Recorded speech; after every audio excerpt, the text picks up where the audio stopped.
என்னத்த மரம் கட்டுறாங்க? அதுக்கு ஒரு மகன் இருக்கா? மாடி அக்கா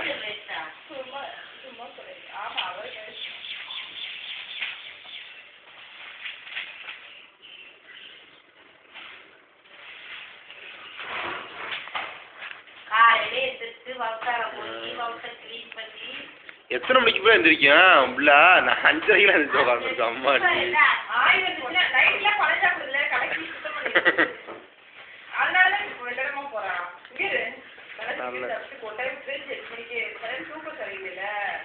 ஒரு வாரத்தை உரிச்சு அதான் திணிச்சு அதான் உரிக்கணும். உரிச்சுலாம் பார்த்தா பிடிக்காது, கையில பிடிக்காது. தின்னு ஆடையை கொஞ்சம் கூட கொடுத்து தூக்கி போட்டணும். மாட்டி கையில மாடி இப்போ எனக்கு பிரச்சனை இல்லை கடைக்கு போறதுனால. அன்னைக்கு வந்தது பிள்ளைங்க வந்து எனக்கே